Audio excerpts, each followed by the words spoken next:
What's the easiest choice you can make? Window instead of middle seat? Picking a vendor who sends a great gift basket? Outsourcing business tasks you hate? What about selling with Shopify?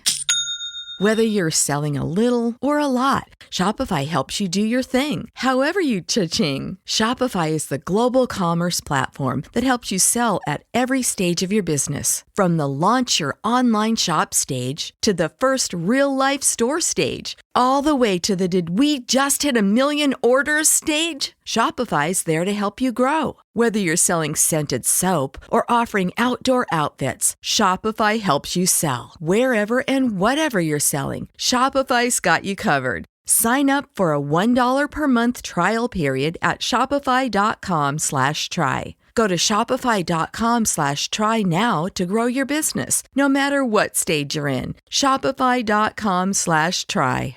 Are you experiencing more lack in your life than you used to? Unfortunately, some things are not in our control, but we can control how we see them. Join me on a 7-week journey from lack to abundance through gratitude. Go to georgianbenta.com/abundance course. That's georgianbenta.com/abundance course to join me now. I had hot water this morning from my tap. Do you realize how amazing that is in the context of human history? You know, you go back 200 years, like 500 years, go back 10,000 years. Nobody ever had that before. They didn't have a tap, much less hot water coming from a tap, you know, much less a shower. I mean, this is amazing, remarkable stuff that everyone takes for granted. We have toilets that flush and then disappear. It's a remarkable time to be alive. But none of us think about that. We take that for granted because, well, of course, we have that. That's already accomplished. Now, what's the next thing? I wish I had hot water on demand, or I wish I had solar hot water, or the next thing, or whatever. And those are all great things we should aspire to achieve. But we should be focused on the amazing things we have. I have shelter that can withstand storms. Yeah, I have climate control. I have everything I could possibly need to make me happy. Stay connected to gratitude. Hit the follow button right now and join thousands of listeners tuning in each week. We're the Gratitude Seekers. Come join us.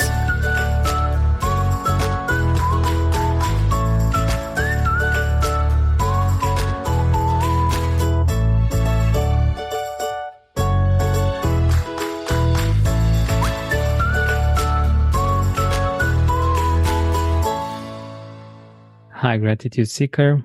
Welcome to a new episode of the Gratitude Podcast. Today we have a person that has a passion in living gratefully. And his perspective on gratitude is quite unique and very personal. He's, like I said, very passionate about this topic. So passionate that he is on a mission of spreading gratitude by wearing gratitude.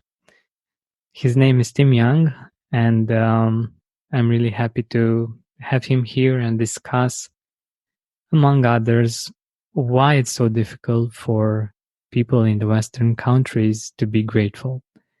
Welcome, Tim. Hey, Georgian. It's such a pleasure to be with you. The pleasure is all mine, and I'm really happy that we get to have this conversation, and I'm really curious where it will lead. So firstly, let us know a little bit more about you. I've just scratched the surface, and I'm sure you have much more to share about you and the things you're doing.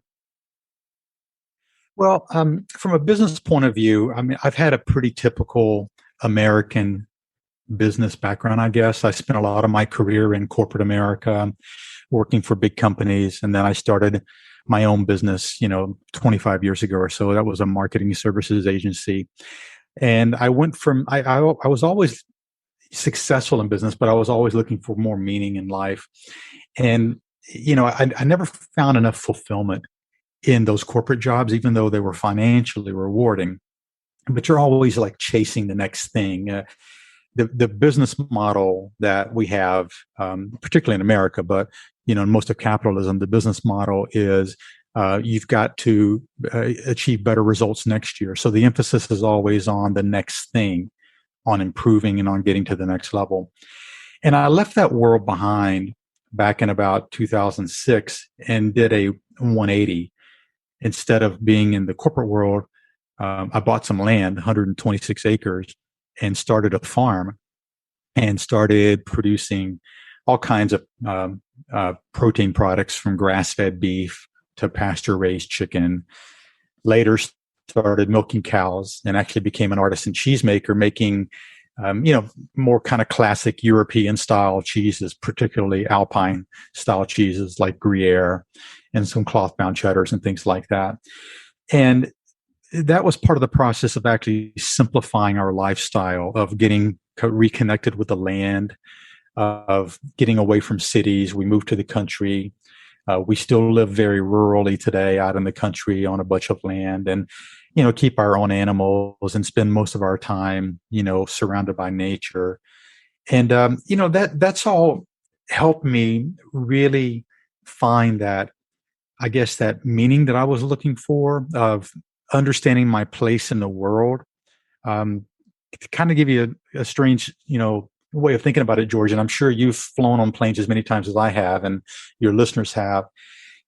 Every time you get on the plane, doesn't matter what city you're in, you take off, and just within a few seconds, you look down and you see the rows of houses. And it only takes you a few minutes later to realize how insignificant everything is, how everything is just a dot. But yet in the world that we live, the fast-paced rat race world that most of us live in, we all think that everything is so significant, is so important. And really what's important to me that I found is just my family, my friends, my relationships, the simplicity of life, the moments that we live, and enjoying those moments every day rather than chasing that next thing.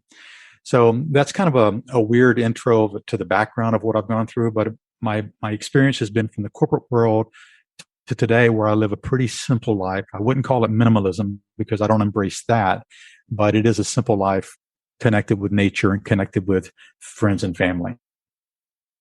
That's beautiful. That's beautiful. And I think you got to a really interesting point. And it's the first time that I'm actually thinking about this. It's actually not our fault that we're always thinking about the next thing, and we always want to achieve more, because we're just trained this way, basically. And I'm really curious, how did you manage to get off this wheel and change this habituation, basically? Because especially when you're successful and you manage to work harder and to earn more, it's really not that easy to get off this wagon, isn't it? Yeah, it doesn't seem to be, because a lot of people struggle with it, and I cannot give you the answer of how I did it. Things don't happen like there's this inflection point and you just make a switch. Things happen in terms of little stepping stones in your life, and every step that you take leads you in a direction. And sometimes, and I kind of make decisions very instinctively. I know what feels right for me. But I made the decision many years ago to leave that corporate job behind and start my own business. But what I was looking for at that time, Georgian, was freedom. And back then, the way I defined freedom was I don't want to work for someone else. I want to have my own thing.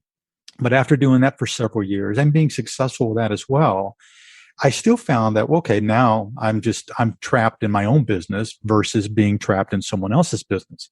It still isn't free for me. And so the big thing that bothered me in the jobs that I always had working for a Fortune 500 company or my own startup was that it was really hard for me to explain to my mother or to a 5-year-old kid what I did. And that's not because I can't use language. It's because, corporate jobs are very intricate today and very complicated. It's not like the old days, the proverbial, the butcher, the baker, the candlestick maker. Everybody had a job that you kind of understood. I think that's what led me to farming when I first started going down that route. Was I was looking for something that was real, something that was understandable, and that I thought had more meaning for me. And when I was in the corporate world, what I was chasing is money. Yeah, I didn't say that. I mean, you say things like, I want to make a contribution. I want to help the company grow. I want to create jobs and all these kind of things. And that's all true. But really what you're chasing is the financial reward so that you can get the bigger house, the newer car, the better clothes, eat at the better restaurants, take the fancier vacations, give your kids the best education, all those kind of things. That's really what most people are pursuing and chasing.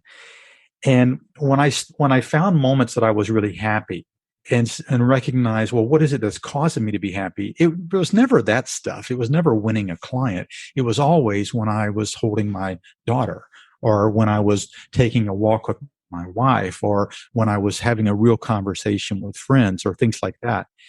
So when you have that moment of realization of, these are the things that make me happy, what you realize is, wait a minute, the recipe isn't that I need to make more money so I can get more things and do more stuff. The recipe is I need to spend less and consume less and stop being, a weapon of mass consumption and start focusing on the things that really don't cost any money, but bring me true joy and happiness in my life. And when you start going down that path, you realize, I don't need a bigger house. I need a smaller house. I don't need newer clothes. I mean, I'm wearing t-shirts that, I've had for 20 years, so, you don't need all that stuff. You'll be happier if you focus on the things that truly bring you satisfaction and joy, and realize how fortunate, I don't care who you are in the world right now, how fortunate you are. That's so true. And yeah, I think it's amazing that that you are self-aware enough to realize these things. And I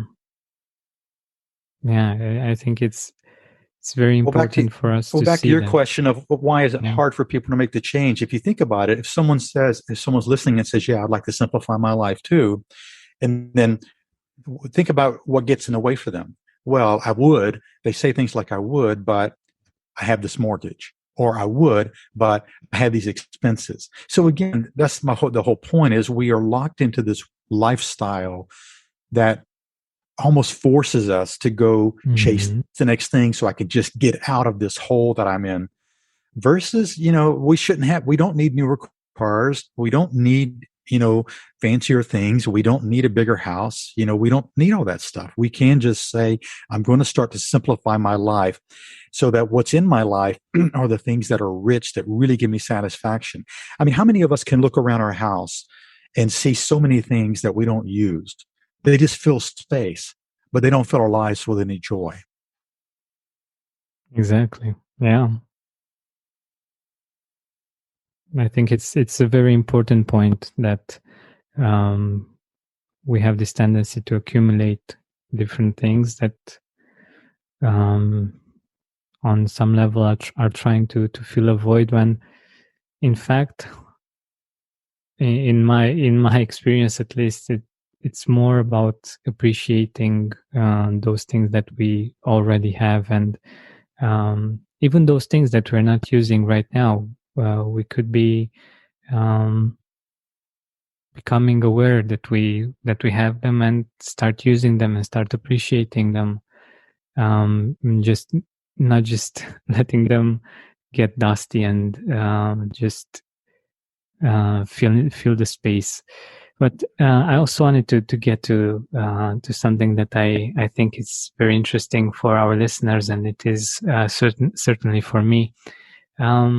Where was gratitude on your journey? When did you discover it? I guess I think I rediscovered gratitude once I started simplifying my life and, going down the path of moving out of the cities or urban areas and moving to a more rural setting for me. And I know a lot of people, have gratitude and are very grateful and live in those environments. But for me, it was getting out of all of that and getting to the essence of what the world really is, which is life, which is nature, which is, us as individuals just trying to survive, and thrive and live. So once I made that switch, I started becoming more aware of what's really, how things really work and how things are really important, what's really important out there. And it just wasn't the things that I thought before. Before my life, I was chasing accomplishment, success barometers. That's not this, that's always forward looking. That's never looking in the moment. When you're in those jobs, you're never looking in the moment. How do I feel right now? What am I feeling right now grateful for? You're always in those jobs looking for what can I do next month, next quarter, next year to be able to hit my goals. And then when I hit those, you're already thinking about the next quarter, the next month, the next year. So by the time, you finish that journey, I mean, you're old and retired and you've missed your entire life. You haven't really thought of the moment. You mentioned that we're all, kind of part of this system or whatever. I mean, we're all products of our environment. So again, my frame of reference is for the most part America. I mean, I've traveled extensively throughout Europe and I've traveled in a number of places around the world, but my work experience is mainly that, and perspective is that of an American. And, we all are always chasing the next thing because we're products of the capitalistic environment, which is, okay, yeah, I've got a car, but look, the guy next door's got a better car. Maybe I should get a better car. So-and-so's got a bigger house. Maybe I should get a bigger house. Oh, they're wearing a really nice outfit. Maybe I should do the same thing. So we always want the next thing. And what that means is that we're never focused on what we do have. We're always focused on what we don't have. That's the way capitalism works, is for us to get to the next level and have success, we have to focus on if I only had that next thing versus, wow, I have a house. Now think about it. I think a lot, George, in terms of historical context. One of the reasons why I think, excuse me, everybody really should be grateful right now is to be aware of where we are throughout human history. I mean, I had hot water this morning from my tap. Do you realize how amazing that is in the context of human history? You go back 200 years, like 500 years, go back 10,000 years. Nobody ever had that before. They didn't have a tap, much less hot water coming from a tap, much less a shower. I mean, this is amazing, remarkable stuff that everyone takes for granted. We have toilets that flush and then disappear. It's a remarkable, remarkable time to be alive. But none of us think about that. We take that for granted because, well, of course we have that. That's already accomplished. Now what's the next thing? I wish I had hot water on demand, or I wish I had solar hot water, or the next thing, or whatever. And those are all great things we should aspire to achieve. But we should be focused on the amazing things we have. I have shelter that can withstand storms. Yeah, I have climate control. I have everything I could possibly need to make me happy. But our mindset in these economies and in our system, if we don't stop it, our mindset is, I've got to chase the next thing. And it takes an effort on our part to recognize, well, wait a minute. It'd be nice maybe if I had the next thing, but I don't need to have, Donald Trump's money, or I don't need to have Bill Gates' money. I am fine. I am doing fine where I am, wherever I am, if I have these things. Exactly. And the funny part is that it's never enough. Like we can go on this path and we can basically never have enough. And even the richest person on earth can think of another person that has something that they don't, and they can still feel that they don't have enough, or that they're not involved in certain things. So feeling this is never going to stop, basically. if we're going on this path. That's Well, why. I think you just hit the magic answer. If a person, people start with gratitude. They often start with gratitude journals or whatever. To start with gratitude, they should probably just say to themselves out loud, "It will never be enough." Because you're right. Because they're the most powerful people in the world, as you notice, want more power. Are you Yeah. kidding me? You want more. So just say to yourself, "It will never be enough." When you say that, okay, it will never be enough. So therefore, what is enough? And what is enough is probably what you have. That doesn't mean, and don't take it the wrong way. It doesn't mean that we shouldn't, aspire for more things. I'm all for accomplishment. I'm not for, Definitely. saying that, well, whatever we've got, this is my lot in life. This is okay. That's fine. Try to find ways to improve your life if you want to, or achieve more things or whatever.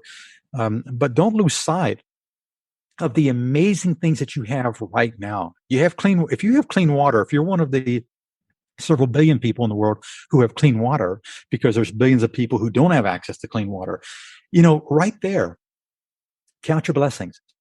Every single day, I have access to clean water. In the history of humanity, that's an amazing thing. If you have a pantry with a little food in it, that's an amazing thing. But we just take those things for granted, and that's what's got to stop. We have to stop taking things for granted and start realizing what would it be like if that all went away, if for whatever reason, or if I had been born not now, but been born 300 years ago.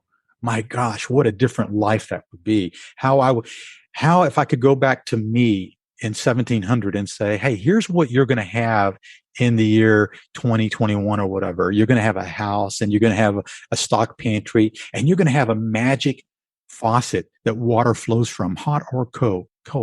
The person would think they're going to be the richest person in the world. That person, from that perspective, would believe they'd be the richest person in the world.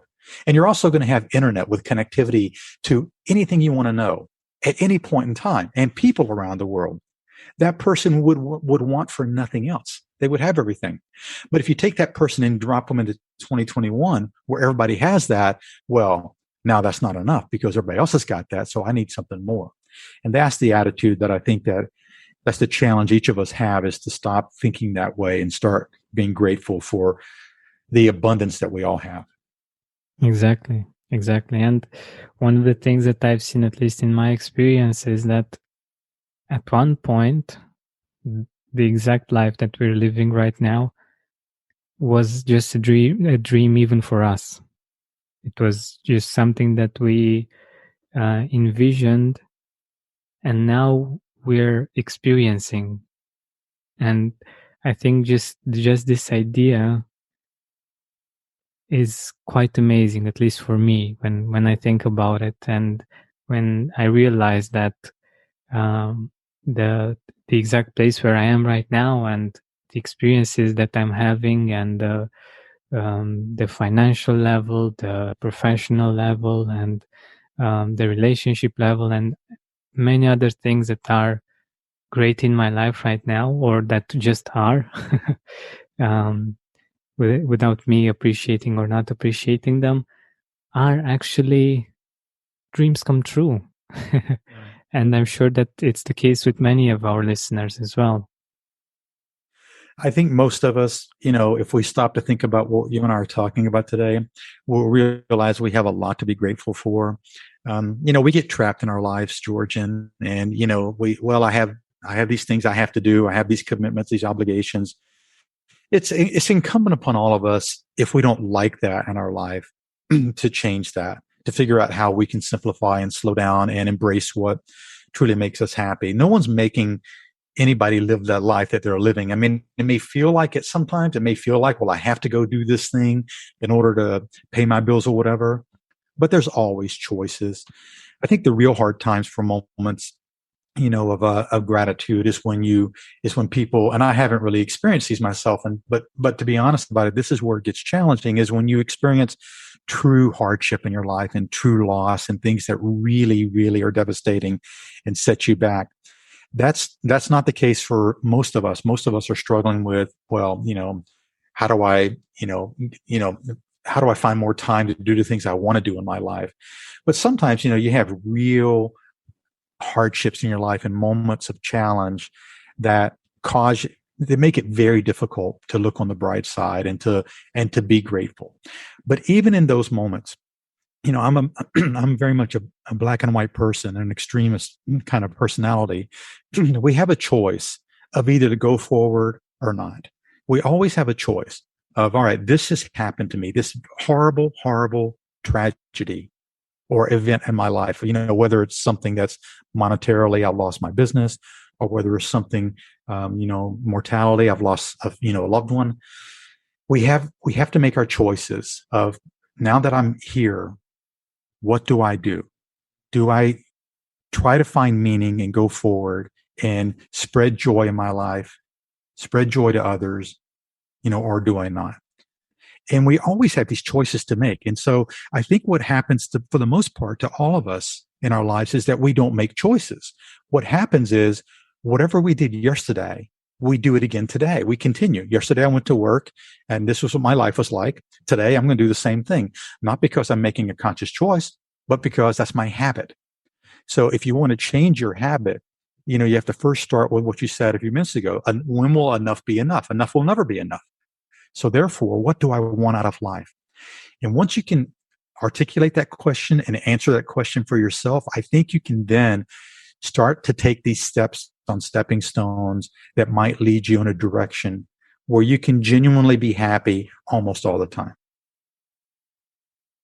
Yeah, that makes perfect sense. And yeah, it is a choice. But I think the first step is becoming aware of our habits, becoming aware of the things that we are doing, and asking some questions if that's what we want to continue to be doing, or if we want to change some things. And that's why I believe in the power of habits. That's why I believe it's so strong, and why I want to help our audience create more positive habits. Because whether we like it or not, whether we are aware of it or not, we have habits and we have things that we do continuously that are somehow part of who we are. But we can cultivate new habits. We can cultivate habits that support us. And like you mentioned, it's not about something that happens immediately. Like, it's not a decision that you take by tomorrow and you have effects immediately, but it's something that in time leads you on a different path and a different direction in life. And I think that's what we all want in our future.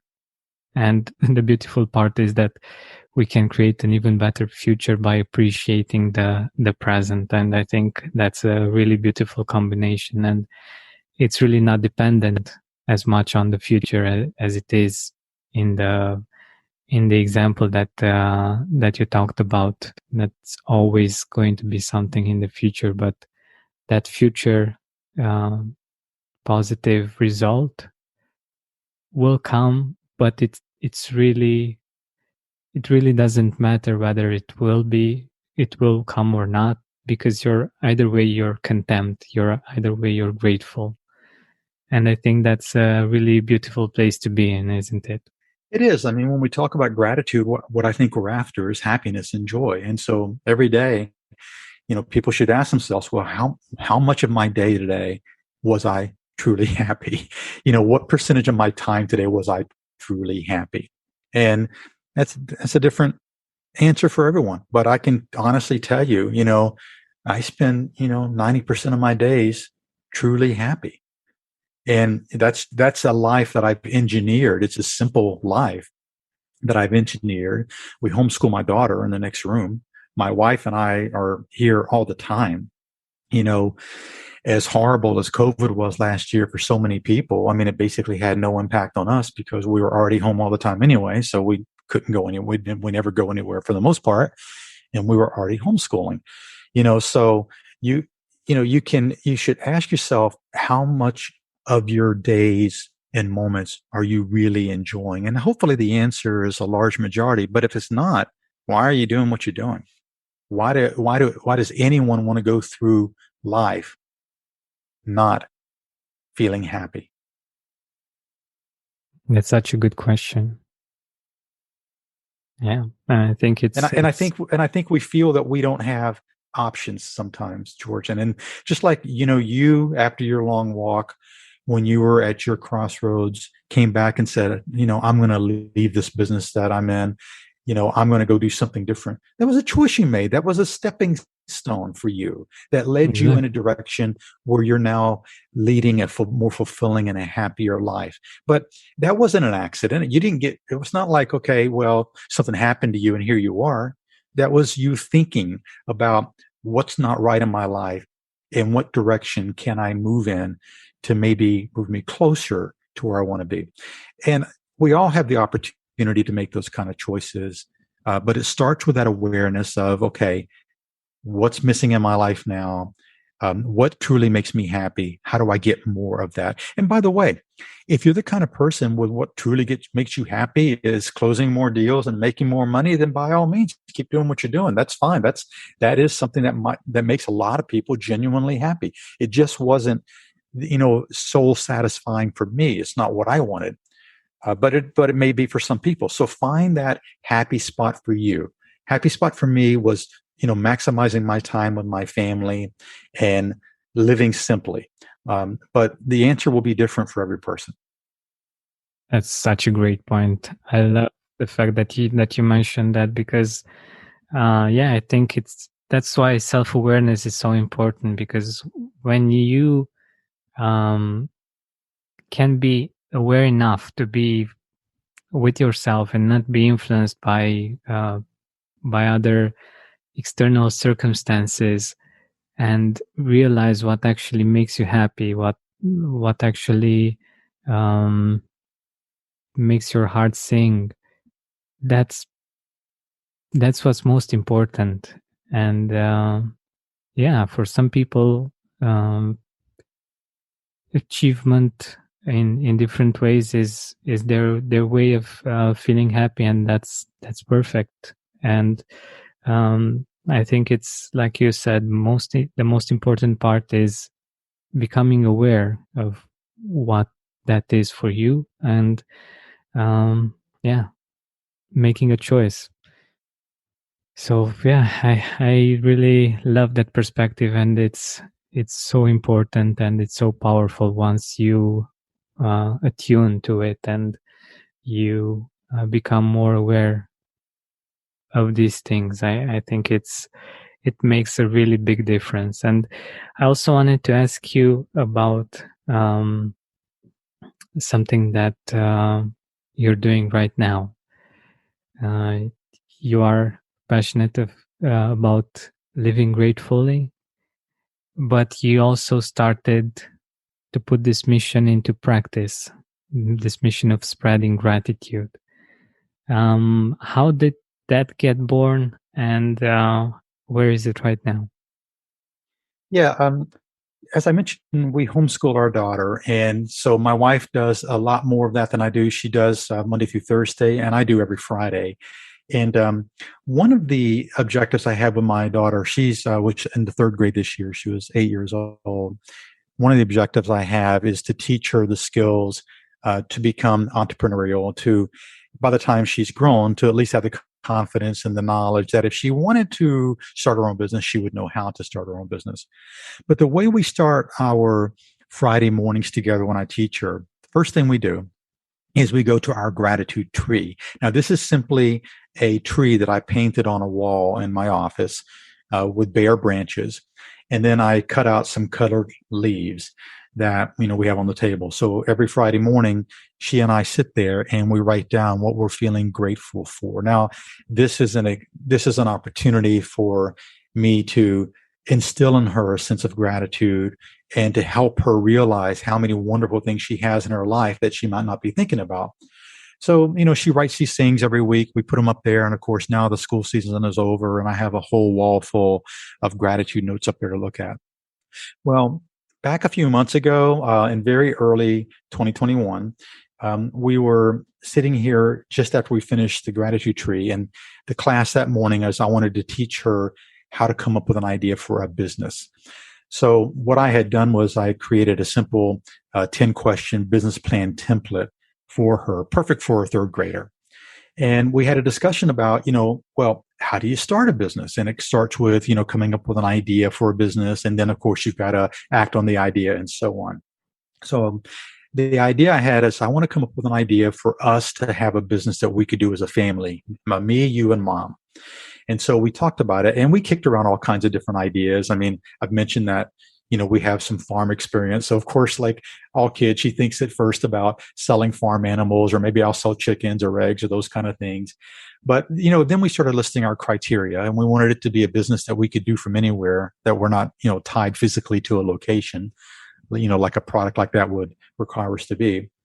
And since we had just finished our gratitude tree, we talked about how we feel when we express gratitude.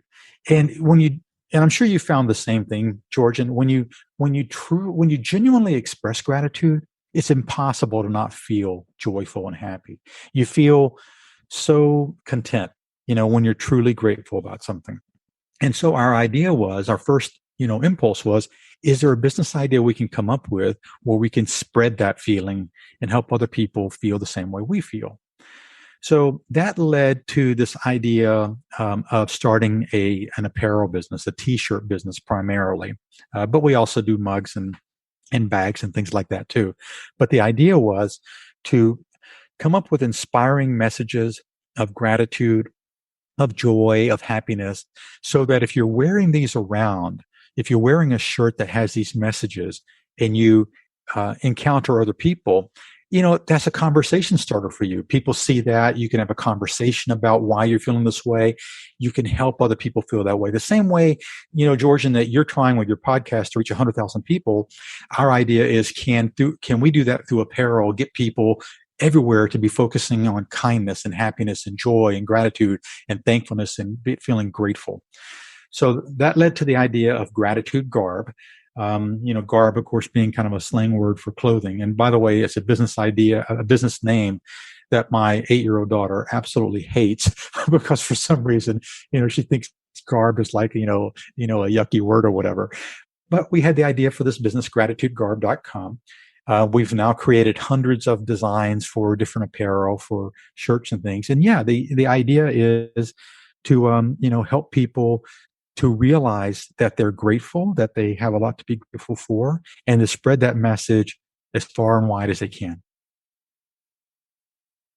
That's wonderful. I think, like, since we're wearing clothes, it's great that we find some that really resonate with who we are and with what we want to do in the world. And similar to music, if we're listening to songs, in my opinion, it's always great to be aware of the songs and the lyrics that we're listening to, because of course they influence us, and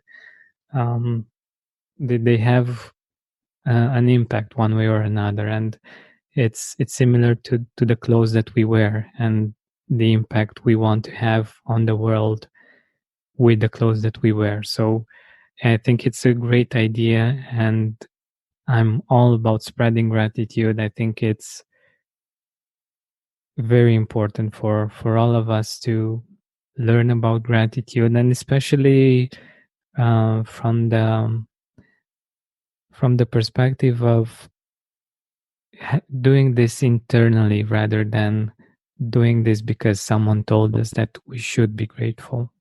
Like, in my opinion, that's one of the worst ideas, to shame people into feeling gratitude, into feeling grateful. And when we're spreading gratitude, like coming from the inside and inspiring other people with this, I think it's a really great idea. Yeah.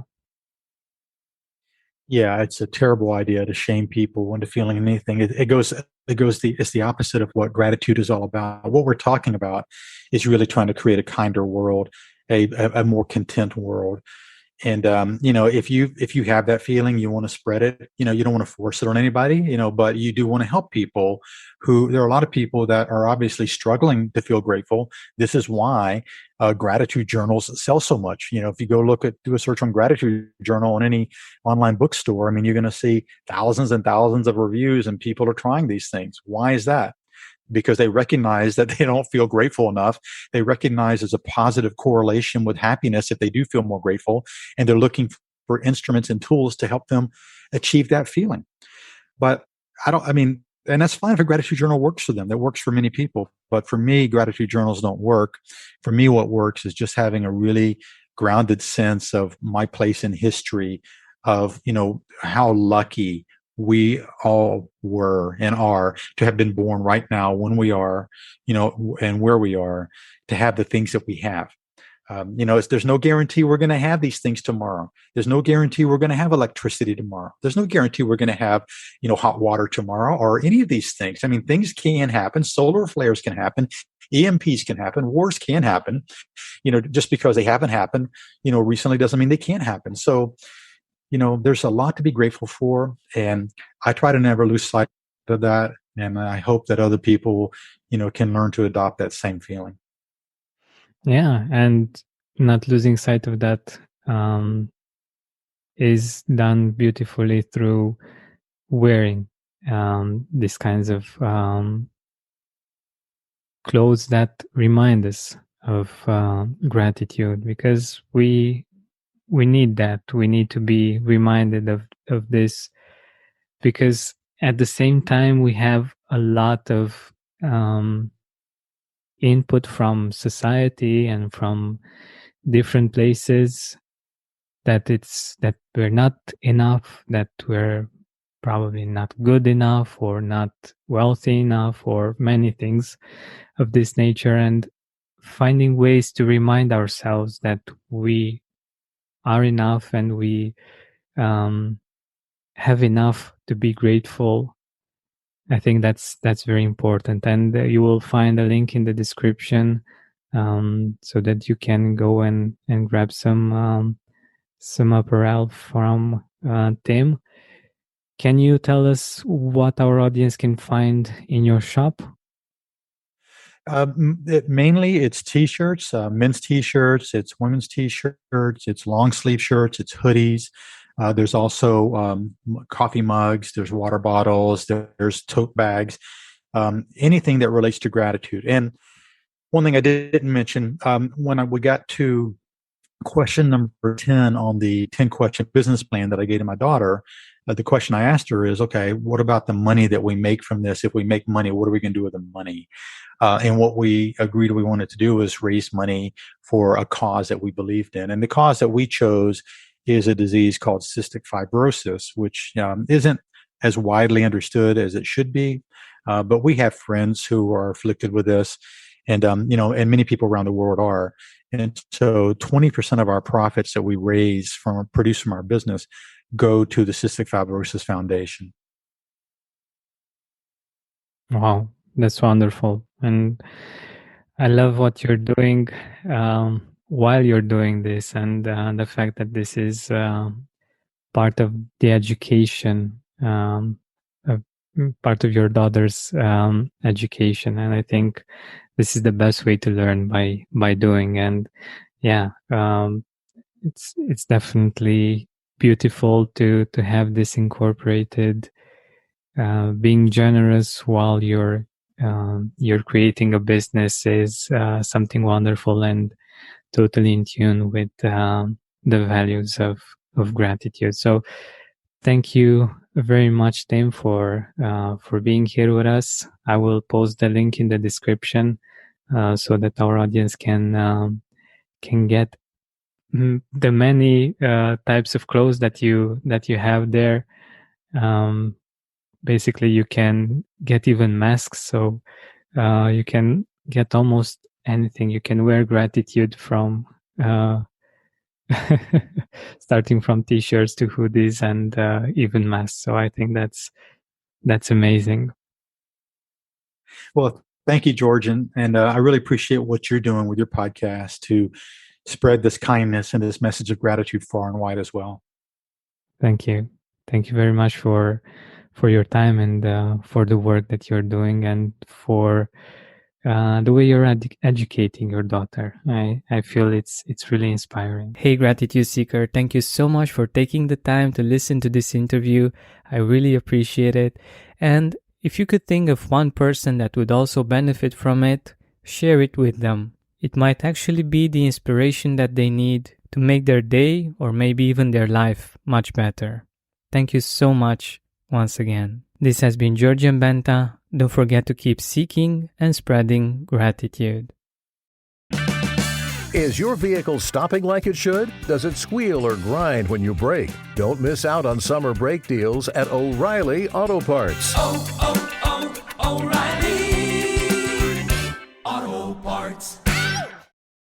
Are you experiencing more lack in your life than you used to? Unfortunately, some things are not in our control, but we can control how we see them. Join me on a 7-week journey from lack to abundance through gratitude. Go to georgianbenta.com/abundance course. That's georgianbenta.com/abundance course to join me now.